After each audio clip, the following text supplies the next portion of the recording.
Subin terkejut melihat Yije tiba-tiba datang, hingga tak sengaja menyiram Yije. 생각보다 빨리 왔네. Saat Subin mengambilkan baju ganti, tak lupa Subin juga berdandan agar tampan di hadapan Yije. Subin penasaran kenapa Yije mencarinya, karena beberapa hari ke belakang kakak Yije bernama Yongjae diam-diam membuntuti Subin untuk tahu tempat menginap Subin. Yije lalu memberi bunga pada Subin dan bersikap baik di hadapannya, karena Yije ingin Subin tampil di acaranya lagi. Mendengar itu membuat Subin kecewa karena tak sesuai harapannya. 그럼 잘 가. Namun Yije terus merayunya, katanya jika Subin setuju hidupnya akan berubah lebih sejahtera. Kemudian Subin mengajak Yije makan. Tak lupa Subin juga menyingkirkan wortel dari piring Yije, karena dulu Yije tak suka. Saat produser menelpon Yije dan menekannya karena harus membawa Subin kembali, Subin mengambil ponsel Yije. Lalu bilang jika hidup Yije akan lebih baik, maka dia setuju tampil. 출연하겠다고. Di tempat lain, ayah Yugon yang mengelola restoran sashimi merasa bangga pada Yugon meski Yugon hanya jadi figuran. 배우합니다. 자대시켜놨습니다.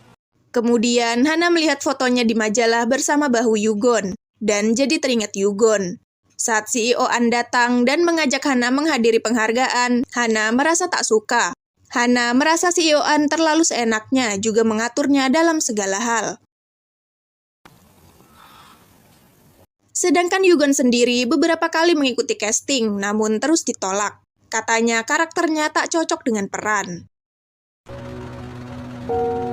Sementara itu, warga desa membicarakan Sobin dan Yije yang kembali ke desa setelah lama dan masih bersama. Saat Subin dan Yije sampai di penginapan nenek, Subin mengambil naskah lalu menyerahkannya pada Yije. Karena setelah dipikirkan, Subin merasa dirinya salah membiarkan Yije menunggu. 미안해. 진심으로. Sebenarnya dahulu nilai Subin anjlok, jadi ayahnya memarahinya dan menganggap ini karena Yije. Ayah memukuli Subin juga mengurungnya, sampai Subin mau pergi ke Amerika. 갈게요. 그러면 돼. Subin pun tak minta Yije memaafkannya, dia hanya ingin Yije sedikit lebih baik padanya. Setelah mendengar cerita Subin, Yije pun mengerti. Namun Yije kesal karena Subin kini menyedihkan untuk dikenang. 이 불쌍한 새끼야. Di malam harinya, Yije makan di kedai ibunya, dan kini mereka akur. Sebenarnya, ibu merasa kasihan Yije tak bisa mewujudkan mimpinya karena terlahir jadi anaknya.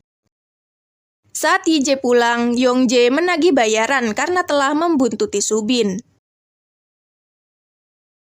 Keesokannya, Subin makan bersama ibunya di kedai ayah Yugon, karena Subin masih tak ingin pulang dan bertemu ayahnya.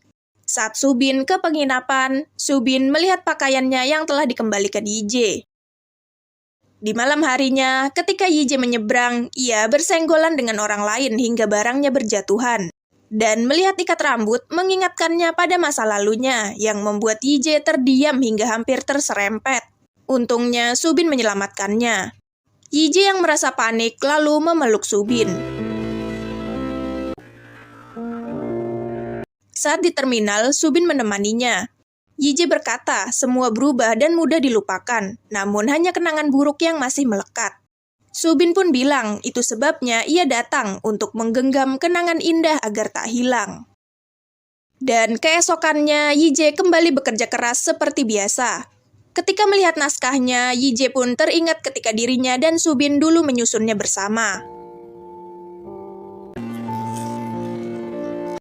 Di tempat lain, produser Subin bernama Jaden datang ke Korea karena Subin bilang akan membuat film Gyeongsong Love Song. Namun saat Subin bilang naskah itu telah dikembalikan pada Yije, Jaden terkejut juga kesal, lalu meminta Subin mengambilnya kembali. Sementara itu, Yugon menjadi figuran dalam film yang diperankan Hana. Saat syuting selesai, Hana menolak ke mobilnya karena ingin makan di motor Yugon. Yugon pun membiarkannya. Melihat Yugon tak kebagian makanan, Hana lalu membagi makanannya. Sebagai bayaran, Hana ingin Yugon mengajaknya berkeliling naik motor. Namun, ketika turun, Hana lupa mengembalikan helmnya. Saat Yugon pulang, Hana ada di sana menunggunya untuk mengembalikan helm.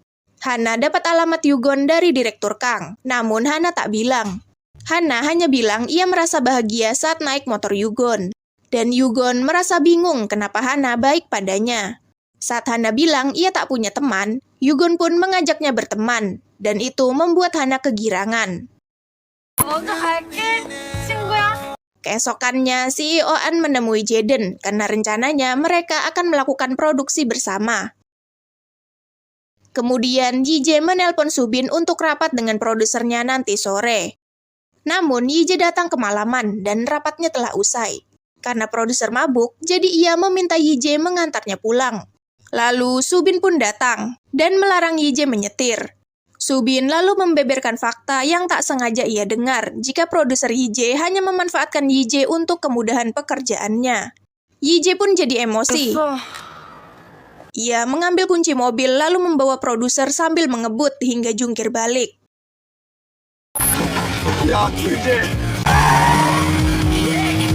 Dan setelah itu, Yije pun bilang dirinya berhenti, lalu membuang kunci mobil produser.